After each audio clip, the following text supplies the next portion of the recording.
une vie.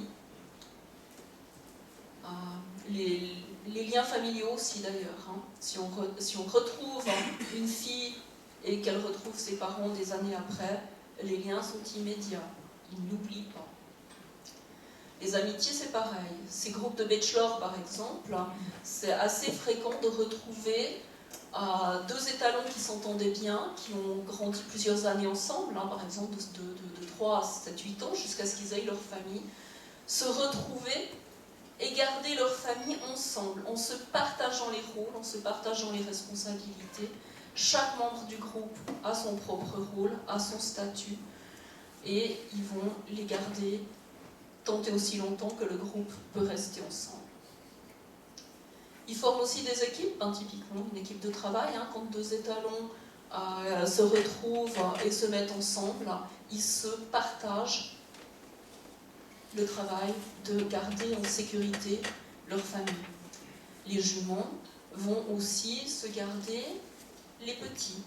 Or, l'allaitement qui est une jument, un poulain, elles vont se partager le travail de garder les gamins quand ils jouent, quand ils s'éloignent, d'aller les chercher, de leur dire de revenir, que là c'est trop loin, que là c'est dangereux.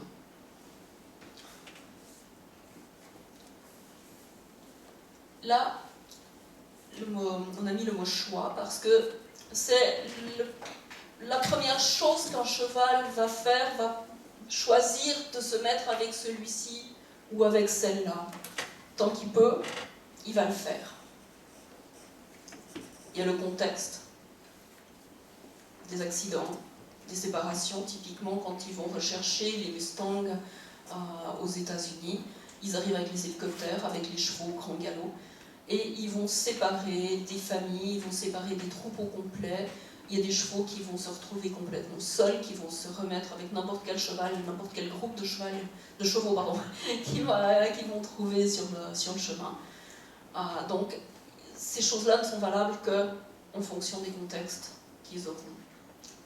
Il y a des obligations, notamment pour les chevaux domestiques. On leur laisse peu de choix. En général, on choisit un cheval. Et bon, c'est le cas pour nos chevaux qui sont là. On les a un jour choisis, enfin pour une certaine partie j'ai l'impression que c'est eux qui nous ont choisis. Et on a décidé de les faire vivre ensemble. Après, est-ce qu'ils auraient choisi de vivre avec ce cheval ou avec un autre? Il y a des obligations, dans le milieu sauvage aussi. Les circonstances, que j'ai mêlées un peu avec le contexte, suivant ce qui peut se passer. Hein. Une foudre, par exemple, la foudre peut tuer plusieurs individus d'un seul coup. Il faut agir en fonction avec ceux qui ont survécu. Toutes ces choses, on les retrouve chez les chevaux domestiques, quand qu'ils ont un peu de choix, quand on les laisse vivre ensemble, qu'on ne les enferme pas dans des boxes, séparés les uns des autres. Quand on les fait vivre ensemble, on va voir qu'il y a des petits groupes qui se forment par affinité.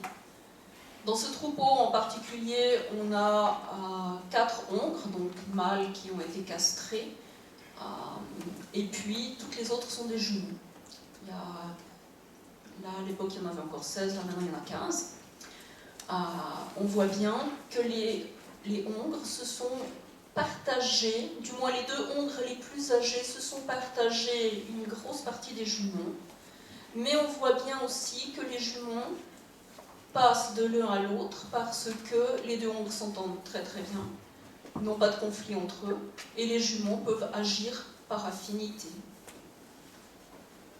Quand on va les chercher pour un atelier, on va arriver avec nos grands pieds, avec nos idées. Alors il nous faudrait celui-ci, celle-là, et puis celui-là. Et on ne va pas forcément, on essaye des fois, mais on ne va pas forcément tenir compte des groupes qu'eux-mêmes ont formés. Et pour toutes ces raisons, finalement, ils nous ressemblent. Ils ont un lien spécial avec l'homme, les chevaux domestiques. Je ne parle pas des chevaux sauvages, là. Pas sauvages. En milieu sauvage. soyons spécifiques. Ils ont notamment établi avec l'être humain une communication. C'est pour ça que je dis les chevaux domestiques, parce que les chevaux sauvages ne communiqueront avec vous que comme s'ils communiquaient avec leur propre espèce. Ils n'ont pas appris à communiquer avec nous. Typiquement, un cheval sauvage, s'il ne vous prend pas trop comme un prédateur, va vous laisser approcher très très près, la plupart du temps, s'il est un peu confiant, très très proche. Par contre, si vous entrez en dedans de son espace de fuite, il peut vous abattre d'un seul coup, sans prévenir, vous ne l'aurez pas vu arriver. Alors que les chevaux qui sont domestiqués ont l'habitude de vivre avec nous et ont établi une communication qui est non verbale, certes, mais qui est vraiment codée. Donc ils se sont rendus compte qu'on était capable, si on s'ouvre un peu à essayer de comprendre les autres, de pouvoir entendre ce qu'ils nous disent. Non, là je vais pas bien, non, la façon dont tu me demandes ce truc, non. Et puis d'ailleurs, va te faire voir, parce que comme ça, demander comme ça, même pas en rêve.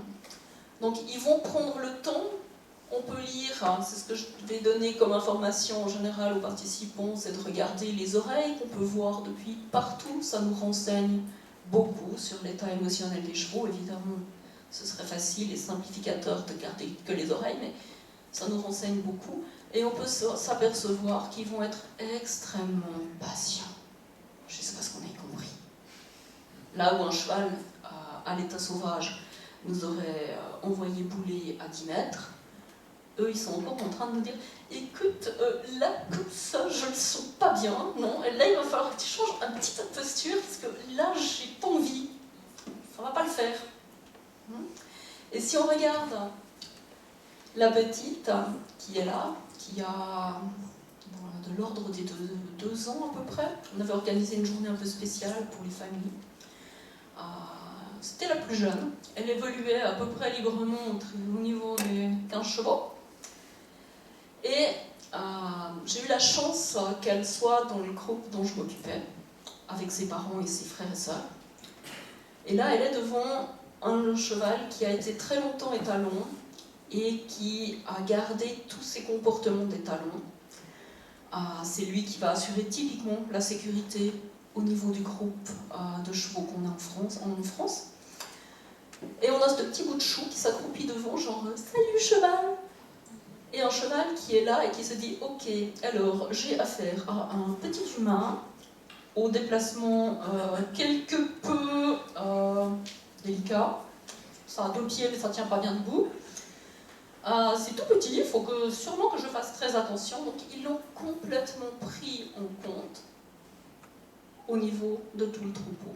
Et c'était même amusant, j'ai pu observer ça, puisque quand elle se trouvait à côté de lui, il était un peu mal à l'aise en disant, on avait un peu l'impression de dire je dois sûrement faire très attention, mais c'est quoi ce petit machin là, ça fonctionne comment, il y a quelqu'un qui peut bien s'en occuper. Alors que des juments, dont je sais qu'elles ont eu des poulains plusieurs fois, étaient beaucoup plus à l'aise, l'ont reniflé, l'ont essayé de la prendre comme ça dans l'encolure, tout en prenant extrêmement soin de la petite. Donc ils ont un comportement social qu'ils sont tout à fait capables d'adapter. Et puis bien sûr, le lien spécial qu'il y a avec l'homme depuis des millénaires maintenant, c'est au niveau du travail, puisque on a fait du cheval la machine dont on avait besoin, la force dont on avait besoin pour tous nos travaux difficiles, pour la guerre aussi d'ailleurs. Mais c'est un lien qui aujourd'hui n'est plus aussi présent et qu'on va retrouver avec beaucoup de soumission et de choses que j'ai un peu de la peine à cautionner au niveau de l'équitation.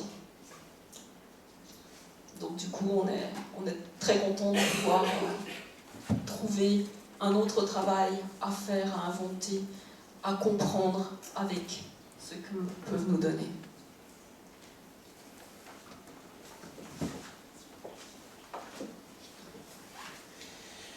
dit qu'avec le coaching, en termes de travail, les chevaux se lancent dans le tertiaire, hein, ils se lancent dans le conseil, donc il y a une évolution aussi. Ils ont longtemps travaillé dans le primaire. Alors pourquoi est-ce que c'est efficace l'équi-coaching? Alors c'est d'une part efficace parce que c'est un terrain d'expérimentation authentique. Si dans un jeu de rôle vous pouvez vous réfugier derrière un scénario mal écrit, derrière un collègue qui a insisté outre mesure ou qui a caricaturé son personnage un peu trop, avec un cheval on peut difficilement imaginer qu'il ne soit pas authentique. Et ça nous ramène très vite à nous-mêmes. On parle souvent de l'effet miroir du cheval. Vincent avait dit un homme miroir, on parle souvent du cheval miroir.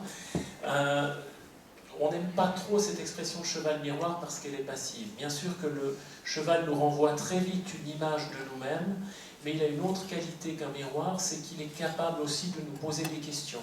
Il est capable de changer sa posture et de nous aider à partir du moment où on change d'attitude. Vous savez, on a vu l'image tout à l'heure du monsieur qui s'imagine un peu plus svelte et un peu plus musclé qu'il n'est réellement. Quand on change d'attitude et qu'on se dit tiens je vais faire un régime, notre miroir continue obstinément de renvoyer cette image de quelqu'un qui a bien besoin de faire un régime mais qui n'en a guère les résultats. Le cheval, quand on change d'attitude, il dit si tu changes d'attitude, on peut commencer à changer de vécu. Donc ça va très vite, on a très vite un miroir empathique et sympathique en l'occurrence. Il y a cette dimension de prise de conscience qu'on constate systématiquement, qui est très forte, même dans des cas, au début quand on a commencé à travailler avec l'équi-coaching, en tant que psychologue, moi j'avais des gens en coaching, je leur disais est-ce qu'on peut faire une séance d'équi-coaching?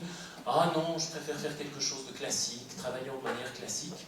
Puis au bout d'un moment, à force d'insister, ils disaient bon, allez, je vais venir voir tes chevaux une fois. Et puis, invariablement, après 5 minutes avec le cheval, il se retournait et il me disait c'est ce que tu essayes de me dire depuis 2 mois, c'est ça, hein. Voilà. Donc il y a vraiment une efficacité dans la prise de conscience. Il y a une dimension intuitive et émotionnelle qui est intégrée. Il y a des recherches qui ont été faites sur qu'est-ce qui fait qu'un apprentissage fonctionne, qu'est-ce qui fait qu'un apprentissage s'installe. Il y a 3 éléments qui ont été isolés. Une compréhension, il faut pouvoir comprendre. Un vécu, donc la possibilité de mettre en pratique de façon réelle les choses. Et puis une connexion à nos émotions, un lien, un ancrage avec ce qu'on est profondément. Alors ici, dans le travail avec les chevaux, cette dimension intuitive, cette dimension émotionnelle sont fortement sollicitées. Et puis, le chemin d'évolution est personnalisé. On a vu tout à l'heure que les leaders authentiques n'aiment pas trop qu'on les enferme dans des schémas ou des processus construits. Là, avec le cheval, on a un chemin d'évolution complètement personnalisé. Souvent, on les regarde travailler, on les connaît bien, nos chevaux, ça fait quand même un certain nombre d'années qu'on se pratique. Ils nous connaissent mieux qu'on ne les connaît, mais on les connaît quand même. Et on voit un cheval qui se comporte avec une personne de manière totalement inédite. On dit, tiens, c'est très curieux de la part de ce cheval. Jusqu'à ce que la personne vienne et nous dise « Non, non, mais ça a énormément de sens parce que… » et on comprend ce qui s'est joué. J'ai eu une fois un monsieur, président d'un conseil d'administration, très très occupé, qui est venu pour faire un coaching, qui m'a dit « Bon, j'ai pas beaucoup de temps pour vous dire mes objectifs, donc voilà, mes objectifs c'est ça, ça, ça, 1, 2, 3, mais maintenant allons-y, parce qu'il faut qu'on soit efficace, hein, efficace, efficace, efficace. » Et puis, je l'ai mis avec un cheval en liberté dans le manège. Il est allé vers le cheval. Il a pris le cheval dans ses bras autour de l'encolure. Alors il faut savoir que le cheval en question, c'est un cheval qui n'aime pas trop les câlins. Un cheval qui est un peu bon. T'es gentil, mais ça va.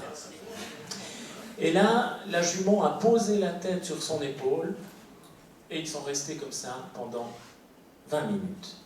Efficace, efficace, efficace. 20 minutes. C'est difficile, hein, quand vous êtes coach, de rester 20 minutes en disant non, non, j'interviens pas, il doit se passer quelque chose. Et puis le monsieur a tourné la tête, il est venu vers moi et il était en train de pleurer en fait. Et il m'a dit, je suis un imbécile, je ne sais pas, parce que je vous ai raconté des histoires. J'ai des chevaux depuis 20 ans et c'est la première fois de ma vie que je rencontre un cheval. C'est la première fois de ma vie que j'entre en relation avec un cheval. Mais j'en possède, je ne les ai jamais rencontrés. J'ai des enfants depuis 20, 22, 25 ans, selon les âges. Et je ne les ai jamais rencontrés. Et j'ai des collaborateurs, mais je ne sais pas qui c'est. Voilà. Laissez travailler l'humain et le cheval, laissez les choses se faire. Et puis, ce sont des changements durables parce qu'ils sont ancrés dans le vécu. Souvent, nos clients nous disent, voilà, ça fait 2 ans, ça fait 3 ans, ça fait 4 ans, mais encore maintenant, quand les situations se présentent, je revois le cheval, alors ils utilisent son nom parce qu'ils le connaissent par son nom, en général, leur cheval. Je revois le cheval et ça me remémore les choses parce que c'est ancré, c'est vécu, c'est présent à leur mémoire. C'est ce que nous dit ici cette personne qui dit « L'expérience est inscrite dans nos tripes, dans nos corps, dans nos émotions. » Alors, on résiste un peu au modèle, mais pour faire une présentation, il faut bien faire des modèles. Donc on s'est dit, on va vous proposer 4 étapes clés pour le leadership authentique. Si vous voulez vivre le leadership authentique avec les chevaux, on peut schématiser ça en 4 étapes. Il faut préciser que ces 4 étapes, elles vont être vécues de façon progressive, mais en même temps simultanée. On ne peut pas dire, on fait d'abord ça, puis après on fera ça. C'est une expérience complète. Mais on peut mettre l'accent sur les différents échelons que ces étapes nous proposent, en se concentrant d'abord sur un aspect, puis sur un autre, ce qui simplifie quand même un petit peu ce vécu qui est toujours beaucoup trop complexe pour être réduit à des modèles. Cette première étape, vous voyez qu'on a un peu les mêmes modèles, c'est la conscience de soi. Et cette conscience de soi, elle commence avec la présence. Les chevaux sont dans l'ici et maintenant d'abord, prioritairement. Pas parce qu'ils sont incapables de se projeter ou de se rappeler, ils sont tout à fait capables de le faire, ils le font, ils l'utilisent. Mais parce que quand vous êtes une proie, si vous êtes dans la projection, ce que vous ferez quand vous aurez la retraite, vous avez de fortes chances de ne pas y arriver à la retraite. Si vous êtes dans le poids d'un lourd passé, que vous prenez le temps de vous remémorer, vous risquez de ne pas voir qu'une meute de loups est entrée dans le pâturage. Donc la présence, c'est vraiment quelque chose d'extrêmement important pour les chevaux, la capacité d'être ici. Et quand on veut créer une relation avec cet animal et qu'on n'est pas présent, ça ne marche pas, qui qu'on soit et quelles que soient les techniques qu'on possède. De cette présence, on va pouvoir aborder cette question de l'authenticité, de la vérité, de l'ouverture, de dire qui on est. Mais pour faire ça, il faut être conscient de soi, conscient de ses attentes, de ses besoins, de ses émotions. Alors, ça paraît comme ça, de dire oui, d'accord, ok, je suis conscient de moi. Ce qu'on observe souvent, c'est que ce qui fait obstacle à la conscience de soi, c'est la capacité de s'accepter. Très souvent, les gens nous disent, par exemple, parce qu'on va voir quelqu'un qui a l'air plutôt frustré à côté de son cheval, en liberté, qui a l'air de ne pas vraiment s'intéresser à lui. Et quand on l'interroge sur cette frustration, il lui dit « Non, non, non, non, mais je n'ai pas à être frustré. Ce cheval ne m'a rien demandé, donc au nom de quoi serais-je frustré du fait qu'il m'ignore? Oui, certes, mais je suis frustré. Ce qui veut dire que je suis venu avec des attentes. Et que ces attentes, au lieu de les garder pour moi, au lieu de les juger comme inappropriées, et donc d'essayer de passer par-dessus, je sais que vous ne faites jamais ça, mais certains d'entre nous le font, il vaut peut-être mieux les partager avec le cheval qui est là, en étant vrai, en étant ouvert, en disant bah, écoute, moi voilà, je suis venu, j'avais l'intention de faire quelque chose avec toi, puis finalement, je ne suis pas bien avec le fait que tu m'ignores. Puis si le cheval n'est pas content avec ça, il a largement, puisqu'il est en liberté, la possibilité de dire bah écoute, tant pis pour toi, salut. Mais en général, ce n'est pas ce qui se passe. En général, les choses changent à partir de là. Et dans la relation de respect et de confiance qu'on peut établir avec l'autre, c'est déjà cette capacité de pouvoir, en termes de respect, poser ses propres besoins, ses propres enjeux, et faire suffisamment confiance à l'autre pour oser poser ses besoins, ses enjeux et ses émotions. On nous demande souvent, on nous dit « j'ai peur des chevaux, est-ce que je dois le cacher ?» Surtout pas. Surtout pas, parce que vous allez installer un problème. Le cheval va dire qu'est-ce que ça cache, qu'est-ce qu'il y a là derrière, et du coup il va Appuyez sur cette peur des chevaux, pas par vice, mais simplement parce que vous induisez ça par votre comportement. Mais si vous venez avec votre peur, il va vous aider à régler ce problème très rapidement. Dans tous les groupes, il y a des gens qui ont peur des chevaux.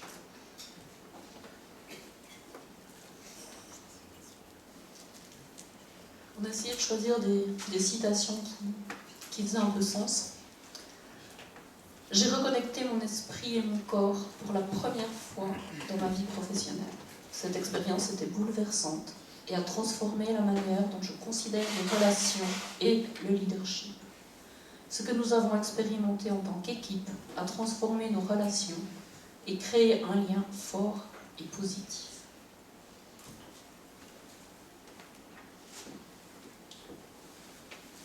Alors on arrive à notre deuxième étape dans notre modèle en escalier bien construit. Et depuis cette authenticité, maintenant qu'on est vrai, maintenant qu'on est ouvert, on a une opportunité extraordinaire, c'est celle de pouvoir exister ensemble. On parlait de cette relation sans laquelle aucun leadership n'existe, ce partenariat qui fait qu'on va faire des choses ensemble, qu'on va être capable de déployer une action conjointe.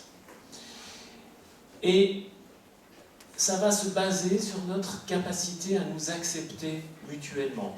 Parce qu'à partir du moment où je suis capable de m'accepter moi-même, de savoir qui je suis, d'être conscient de moi, je peux m'ouvrir à l'autre et écouter qui il est sans que ça me menace. Vous avez peut-être déjà vécu ce sentiment un peu troublant de faire plein d'efforts pour ne pas enquiquiner les autres avec vos besoins, avec vos envies, etc. Et de vous retrouver envahi par les envies et les besoins des autres en trouvant ça profondément inadéquat, en disant puisque moi je fais l'effort, ce serait quand même normal que les autres fassent l'effort. On vous propose de renverser les catégories, de dire qui vous êtes, de façon adéquate, mais de savoir ce que vous êtes et ce que vous voulez, et de pouvoir ainsi vous ouvrir à l'autre sans que ça vous menace. Et ça va ouvrir la porte du partenariat.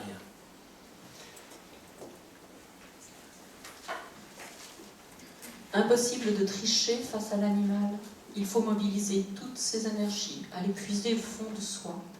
Authenticité et sincérité sont nécessaires. Aujourd'hui, je suis beaucoup plus focalisée et présent dans l'instant lors de chaque interaction managériale avec mes équipes.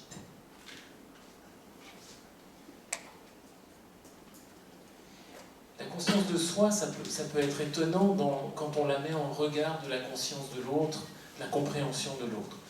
On a fait une semaine, on fait de temps en temps ce type de semaine, une semaine un peu particulière, avec des chevaux qui n'étaient pas formés du tout. Mais pas formés du tout, pas formés au coaching, pas formés du tout. Des chevaux qui avaient vécu à l'état sauvage jusqu'à l'âge de 4 ans et qui devaient apprendre de zéro, en proposant à des responsables de ressources humaines, de développement, à des coachs, de venir finalement poser cette fondation avec nous, de venir la poser à notre place, en n'ayant aucune compétence avec les chevaux, mais en disant finalement ces chevaux vont devoir devenir des coachs. Donc de quoi ils ont besoin, qu'est-ce que vous pouvez leur donner pour qu'ils puissent avoir la fondation qui leur permettra ensuite de se développer. Le corollaire de la question étant qu'est-ce que vous pouvez donner à vos équipes pour leur donner le même type d'accès, de même fondation.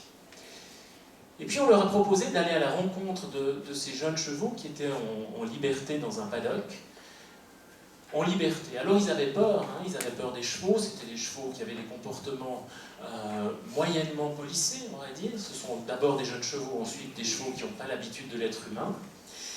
Et ils étaient très fiers, après avoir été dans cette première interaction avec les chevaux, d'avoir réussi à vaincre leur peur.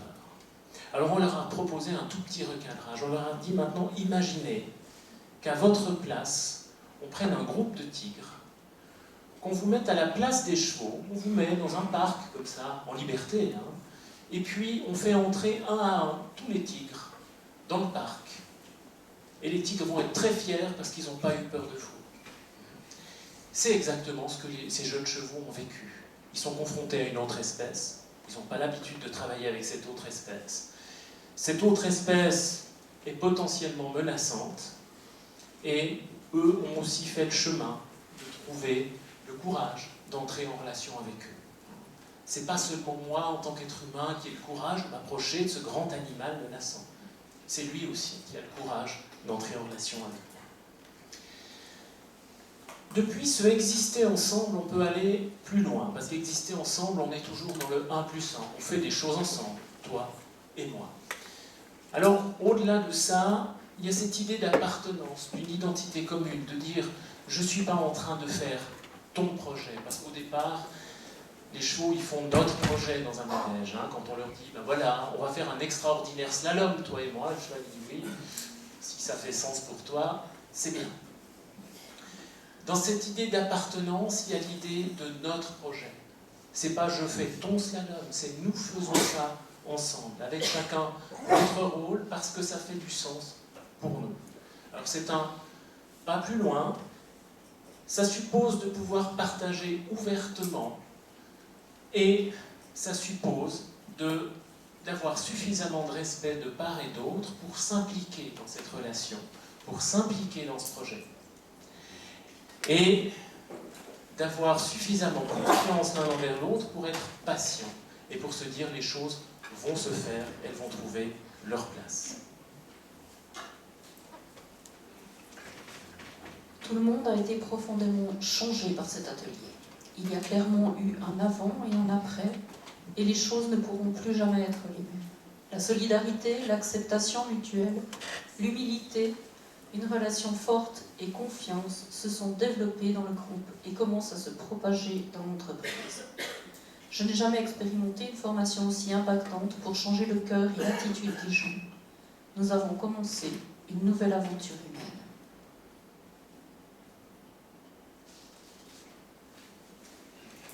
Et alors l'étape 4, parce que faut pas oublier le 4e étage du modèle, au moment où on s'engage ensemble, au moment où on partage cette vision, au moment où il y a cette notion d'identité partagée, commune, le leadership authentique commence à m'échapper.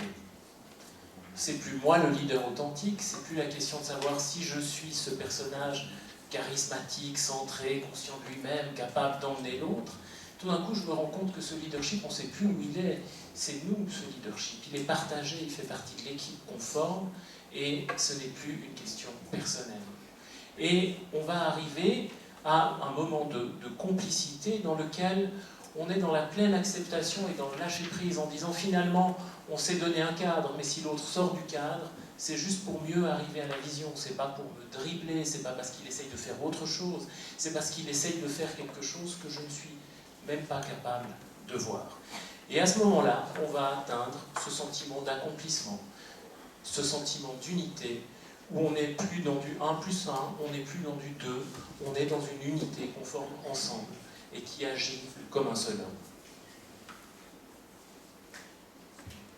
En guise de conclusion, j'aimerais vous donner une dernière citation qui est un extrait d'un travail de recherche qui a été effectué sur notre méthode par M. Bernard Bollet, sous la direction de M. Marc Durand de l'Université de Genève. L'activité se construit en relation avec celle du cheval, actualisant certains possibles. Elle demande une attitude d'ouverture respectueuse au monde de l'autre, de disponibilité et d'attention. Entre proposer et lâcher prise, un exercice qui va à l'encontre des dynamiques habituelles.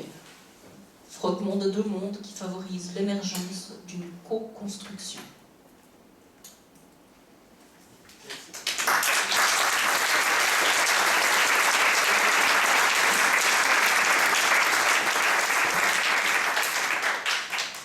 Alors, je vais maintenant passer la parole au dernier intervenant, Monsieur Jean-Marc Jeanneret, directeur du bureau AGS Ingénieur Civil à Neuchâtel. En 1991, il reprend les rênes de l'entreprise fondée en 1960 par son père et deux associés. Chef de projet expérimenté, il a su mener à bien de nombreux projets sur l'ensemble du territoire suisse dans différents domaines d'activité. Et dès fin 2014, la direction d'AGS a entrepris de développer le leadership des cadres de l'entreprise avec Equites. C'est ce qu'il nous partage ce soir. Merci de l'accueillir, Jean-Marc Jeanneret.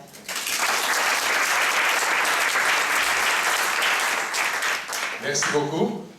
Donc, je vais vous parler des apports pour ma fonction dirigeante d'un équipe coaching que nous avons fait avec Equites. J'aimerais vous présenter quand même rapidement notre bureau, ensuite vous parler des objectifs et de la mission de l'accompagnement dans le changement. Le travail avec les chevaux, les apports pour l'entreprise, quelques apports pour ma petite personne et vous présenter notre vision. Donc nous sommes un bureau d'ingénieurs actif dans la construction, 42 collaborateurs, actifs dans 5 domaines précis, les structures, voies de communication, routes, voies ferrées, tunnels et travaux spéciaux. Les structures, donc depuis la villa jusqu'au grand complexe industriel ou commercial, la gestion de projet, la voirie et réseaux divers, donc tout ce qui concerne les communes, et pour finir, le chauffage, ventilation. Et monsieur Haddad, je viens du privé, on a les mêmes questions, on a les mêmes défis. Bienvenue au club. On cuit toujours la même chose. La mission. Donc ça c'est une photo du Portugal, parce que nous sommes aussi allés une équipe au Portugal. C'est un coucher de soleil, c'est l'aube, et je crois que dans chaque individu il y a une carrière professionnelle qui est une fin. Les cimetières sont remplis de gens irremplaçables, il y en a plein, et le chef de projet, le patron, il doit regarder que l'avenir et la pérennité de l'entreprise soient assurés. Et puis, il y a la mer, et la mer, elle renvoie toujours sur la plage des déchets, des détritus et aussi des idées. Et c'est ce que nous devons lutter tous les jours avec les vieilles habitudes qui ont tendance à revenir et à polluer notre vie. Donc, nous avons dans un premier temps lancé 2 ateliers de leadership avec la direction, les chefs de projet et certains ingénieurs. Nous étions dans le Jura. Et là, nous avons fait toute la démarche sur 2 jours. Et puis, dans l'accompagnement de ce projet, nous avons dit, ça fonctionne, nous allons demander à Kites de nous accompagner dans le processus de changement, donc dans le remplacement de notre direction, bien-aimé directeur, et puis de trouver les bonnes personnes, de leur donner les outils de telle manière qu'on puisse pérenniser la société, et puis aussi donner un appui au niveau de la gestion des ressources humaines. C'est environ 25 jours sur la deuxième partie du projet, et puis avec des ateliers en Suisse et au Portugal. Donc, je vais peut-être parler de mon vécu des 4 étapes. Ça, c'est l'étape 1. Donc, la personne qui a le t-shirt bleu clair, c'est un collègue italien du Sud, et puis celui qui est de dos, c'est un Espagnol, donc c'est des sans chevaux, mais quand on arrive devant les chevaux, et après 1 heure de théorie, on nous demande d'entrer en relation avec le cheval. Je peux vous dire que c'était 2 heures longues, et c'était un long moment de solitude. On ne parle pas le même langage, on arrive à voir les yeux, on essaie de regarder les oreilles, et puis faites des câlins, etc., mais c'était 2 heures pénibles. Et effectivement, après 2 heures, on a l'impression, peut-être parce que les chevaux sont aussi entraînés pour nous aider, on a l'impression que quelque chose se passe.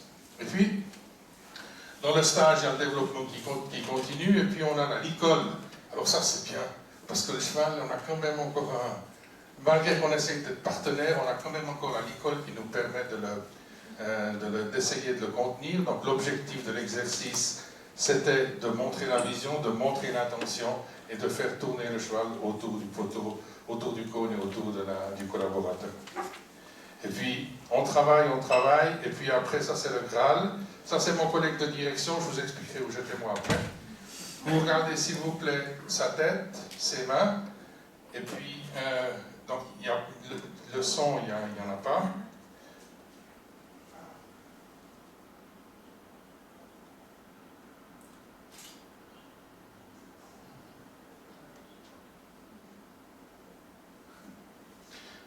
Alors ça, c'est la phase 4, c'est l'unité. Ça a l'air simple, mais je peux vous dire qu'il faut bosser pour y arriver. Et quand on y arrive, c'est fantastique. Donc moi, j'étais à côté avec un autre cheval. J'ai essayé pendant 20 minutes d'arriver au même exercice. Je ne suis pas arrivé. On a interrompu la journée, puis le cheval après, il a vite tourné autour de moi pour me dire « T'as vu que j'avais compris ce que je vais faire ?» Donc, non, c'était impressionnant. Ensuite, on a fait justement des stages avec plusieurs niveaux. Donc ça, c'était au mois d'août, avec les collaborateurs qui travaillent avec le cheval. Ensuite, on a en blanc le chef de projet qui supervise son équipe. Ils étaient, je crois, deux chevaux et 2 collaborateurs ou 4 collaborateurs. Et puis en bleu, culotte courte, c'est notre responsable des RH qui supervisait l'ensemble des ateliers. Donc ça a un avantage aussi quand on ne travaille pas directement avec le cheval, ça nous donne du recul et on peut voir comment nos collaborateurs interagissent avec les chevaux. Et je vous dis, c'est impressionnant de voir que quand ça ne va pas, on devient tous nerveux et tout, et puis après on se dit, ça ne va pas. Au lieu de lâcher prise, dire maintenant, on laisse le cheval courir 5-10 minutes, on revient et on refait l'exercice. Alors qu'est-ce que ça a apporté pour l'entreprise? Dans le cadre de l'accompagnement de ce changement, on a pu adapter l'organisation en collaboration avec Equites. On a défini un niveau stratégique avec les 2 directeurs, mon collègue, vous avez vu là, dans le Graal, avec le cheval, et moi-même. Nous avons introduit un niveau hiérarchique, un niveau tactique avec 2 collaborateurs plus jeunes, le responsable des RH et une personne qui s'occupe du contrôle de gestion. Et puis le niveau opérationnel avec tous les chefs de projet. Vu qu'on est une PME, le patron il est aussi de temps en temps chef de projet, puisqu'il faut de temps en temps aussi ramener du beurre dans les épinards. On a ensuite défini, validé les rôles de chacun, sous forme de cahier des charges, disons, très sommaire, mais où on a demandé qu'il y ait une appropriation des rôles et que ça soit vécu.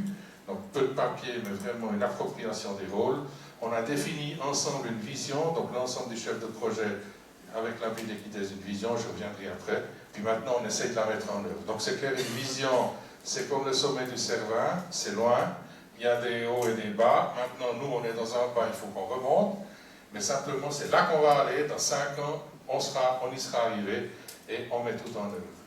Et aussi, ça a permis la révélation de certains collaborateurs et l'ouverture de certains. On a fait ces 2 jours avec les chevaux et on a eu des gens qui étaient changés, souriants. Et on revient lundi au bureau, puis on dit, ouais, quand même, les choses étaient plus simples que les collaborateurs. Je dis, non, mais les canevas, les outils, c'est les mêmes. Il ne faut pas prendre nos collaborateurs pour des chevaux, mais il faut travailler comme on a appris avec ces chevaux. Et puis, pour ma part, j'ai toujours le... Bon, je ne vais pas me refaire, hein, je suis à 5 ans de la retraite, moi les cours, c'est fini. Donc, mais j'essaie quand même de susciter des initiatives, donc de donner aux collaborateurs dans les cadres de projet un certain cadre et laisser l'initiative. Ça veut dire qu'on doit aussi prendre le risque, tout d'un coup on a un chaos. Hein. Des fois il faut vite rattraper la chose, mais on arrive encore, mais de susciter les initiatives et de laisser un cadre pour que les gens puissent se développer. Favoriser aussi le partenariat au sens large du terme dans le cadre des projets pour trouver des solutions. Pour aussi rechercher de nouvelles affaires et le lâcher prise, ça c'est essentiel. Quand ça va mal, quand ça coince, on se relève, on relâche, on réfléchit à autre chose et après on se replonge dans les soucis, dans le problème à résoudre en équipe si possible. Et le feedback, c'est là que j'ai le plus de peine. Quand ça va mal, ça fuse. Mais quand ça va bien, on oublie de le dire. On oublie de dire super ce que tu as fait. Et là, c'est un travail que je dois faire sur moi. Ça, je me suis engagé à le faire pour les 5 dernières années, de dire aux gens quand ça va bien, chapeau, bravo, on va aller de l'avant. Et puis, pour finir, notre vision, ensemble façonnons un avenir audacieux. Donc pour nos clients, par son écoute et son respect, AJS répond à votre problème par des solutions innovantes, durables et audacieuses, adaptées à vos besoins. Donc vos projets, vous devez pouvoir les financer et les entretenir. Et pour nos collaborateurs, AJS vit ses valeurs et entretient un esprit d'équipe fondé sur le respect et la confiance en encourageant l'expression du potentiel de chacun. Le développement et l'épanouissement de ses collaborateurs est au centre de nos préoccupations et lui permettent d'atteindre la performance 37-41. Ce que nous souhaiterions dans 5 ans, c'est pouvoir faire travailler nos collaborateurs 37 heures, pas plus d'heures supplémentaires et les rémunérer à 41 heures, grâce à l'efficacité et à la performance. Merci de votre attention.